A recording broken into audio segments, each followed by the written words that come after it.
Cahyokumolo berpulang, orangnya Habib Rizik Syihab, ucapkan bela sungkawa, tapi masih sempat-sempatnya nyentil pejabat. Ini pelajaran. Lillahi wa inna ilaihi raji'un. Saya atas nama pribadi, keluarga, bangsa dan negara menyampaikan duka cita yang mendalam atas berpulangnya saudara kita, sahabat kita, Bapak Cahyokumolo, Menteri PAN. Sudah banyak koruptor yang mati, sudah banyak penjilat yang mati, sudah banyak pembenci ulama Habib yang mati, sudah banyak ya jaksa, hakim, polisi yang mengkriminalisasi Habib Rizik terutama, mengkriminalisasi ulama sudah mati, jaksa sudah mati, jaksa yang menuntut Habib juga sudah mati, hakim juga mati, polisi juga mati, cebong mati, buzzer influencer mati, koruptor mati, penjilat mati, jongos mati, sudah banyak lah yang mati. Nah, politikus juga banyak yang mati mengenaskan. Nah, jadi jejak digitalnya ngeri-ngeri sedap nih saudara, bikin bulu kuduk merinding nih saudara, jejak digitalnya ya kan. Beberapa waktu yang lalu siap-siap ya kan diberi sanksi, kata Pak Cahyokumolo menegaskan ASN tidak boleh terlibat dengan HTI dan FPI. Nah, itu jejak digital yang kelak akan menjadi hujah, akan menjadi saksi nanti di akhirat kelak. Allahu Akbar. Ya, jadi Cahyokumolo ini mati akhirnya. Gue masih inget seminggu yang lalu itu kalau nggak salah dia sakit, Puan minta didoain, ya kan? Ada konten gue tuh, ada. Kan doa gue apa? Mudah-mudahan kalau umur Pak Cahyokumolo ini ada manfaatnya buat rakyat Indonesia, mudah-mudahan disehatkan. Tapi kalau udah nggak ada manfaatnya, ya. Karena jika orang mukmin itu cucu Rasul Sallallahu Alaihi Wasallam, membenci orang mukmin yang bukan cucu Nabi haram. Jika si mukmin cucu Nabi, maka siap-siap su'ul khatimah. Siap-siap su'ul khatimah. Dan akhirnya hari ini ajal menjemput dia, mati, meninggal dunia dengan sakit, katanya infeksi sampai menjalar di paru-paru. Dan gue juga masih ingat Cahyokumolo ini pernah ngomentarin Habib Rizik. Cahyokumolo pernah ngomentarin Habib Rizik dengan mengatakan Habib Rizik harus belajar Pancasila lagi. Wow. Tapi ya udah selesai urusan dunianya ya. Itulah jejak digital yang kelak akan menjadi bukti yang sahih. Apa yang kita lakukan nanti apa di dunia ya kan, gimana tuh ya kan. Nah, jadi masih ingat, masih kepikiran juga dengan Habib Rizik Syihab ya kan, bahwa beliau mengatakan sampai jumpa di pengadilan akhirat kepada siapa saja yang diduga mengkriminalisasi habaib, ulama dan ormas Islam. Na'udzubillah min dzalik.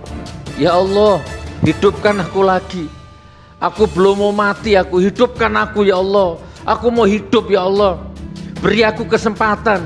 Satu kali saja aku akan berbuat baik. Aku tidak akan korupsi lagi ya Allah. Aku tidak akan bohongi rakyat lagi ya Allah. Hidupkan aku ya Allah. Kembalikan aku ke dunia ya Allah. Ini nyata saudaraku.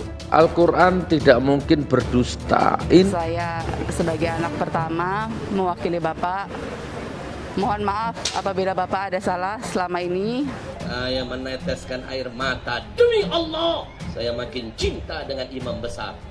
Jangan main-main yang suka ngobah-ngerobah wajah-wajah Habib Rizik. Jangan main-main yang suka menghina Habib Rizik di medsos. Kalian menghina cucu Nabi sama menghina Rasul kakeknya. Betul? Kalau dihubungkan berlaku hadis sebaliknya, siapa yang berbuat kejahatan dengan anak cucuku, lalu anak cucuku tidak sempat membalas semua kejahatannya di dunia, maka dengarkan aku kakeknya akan membalas semua kejahatannya nanti pada hari kiamat. Kalau sudah Nabi yang marah begitu, kita mau cari pertolongan dari siapa? Nggih?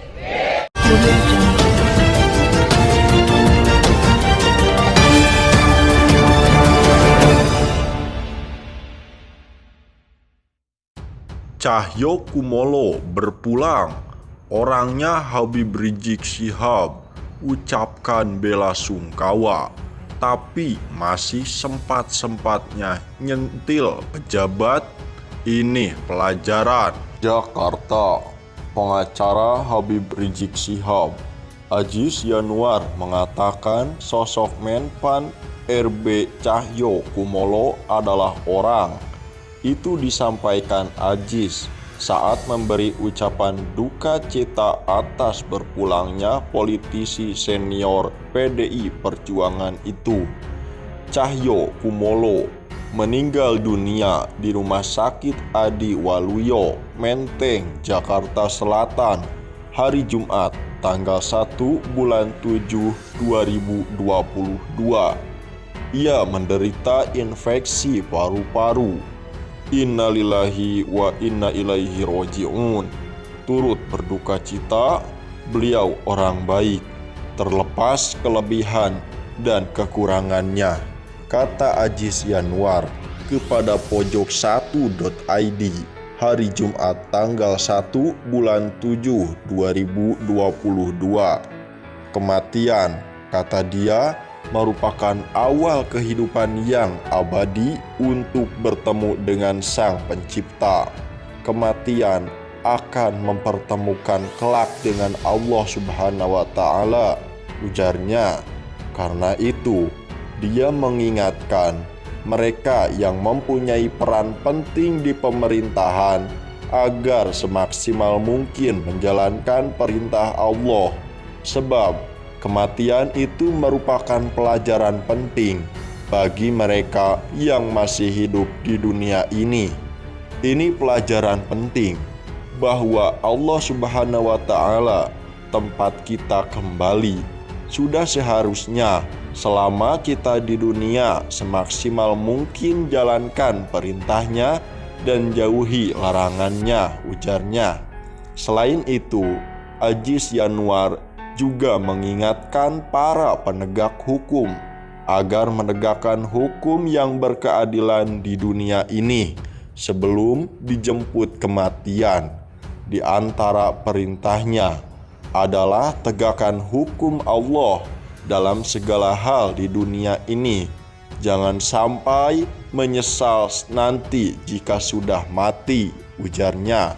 Menpan RB Cahyo Kumolo meninggal dunia setelah menjalani perawatan sejak pertengahan Juni lalu di Rumah Sakit Adi Waluyo, Menteng, Jakarta Selatan.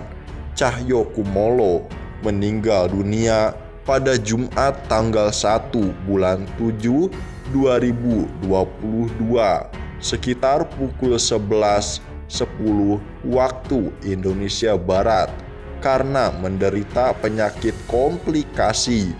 Berdasarkan keterangan dari Humas Kemenpan RB melalui pesan singkat, jenazah Cahyo Kumolo akan dimakamkan di TMP Kalibata. Sebelum dimakamkan, jenazah Cahyo Kumolo terlebih dulu disemayamkan di rumah duka di Kompleks Rumah Dinas Widya Chandra 4, nomor 2, Jakarta. Kemudian, jenazah Cahyo Kumolo akan disolatkan di Masjid Kuba, kantor Kemenpan RB, di Jalan Jenderal Sudirman, Kaf 69, Kebayoran Baru, Jakarta Selatan.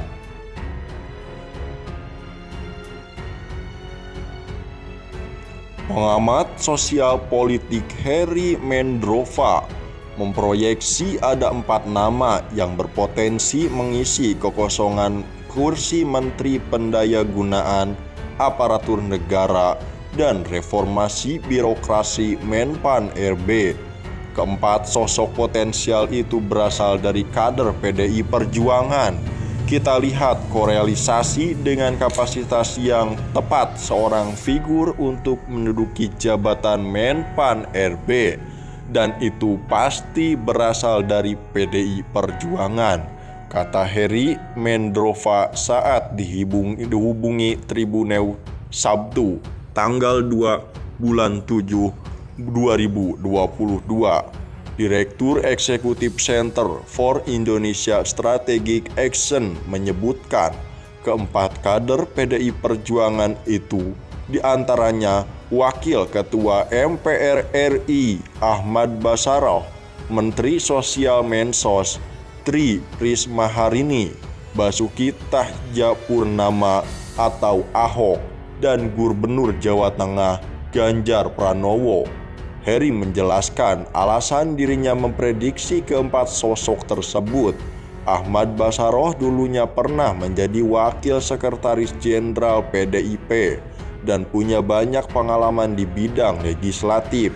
Pengalaman tersebut sambung dia dapat menjadi pendukung kapasitas Basarah di Kementerian Pendayagunaan Aparatur Negara dan Reformasi Birokrasi Kemenpan RB. Kemudian potensi digesernya Tri Risma Harini dari Mensos menjadi Menpan RB. Heri menjelaskan berulang peluang besarnya Risma menjadi Menpan RB itu mengingat mantan wali kota Surabaya itu memulai karirnya dari seorang birokrat yang kemudian pernah menjadi kepala daerah hingga akhirnya menjadi menteri. Jadi kapasitasnya pas, ucapnya. Sedangkan Basuki Cahayapurnama punya track record lebih luas. Heri mengatakan Ahok sudah melintang di lingkup pemerintahan.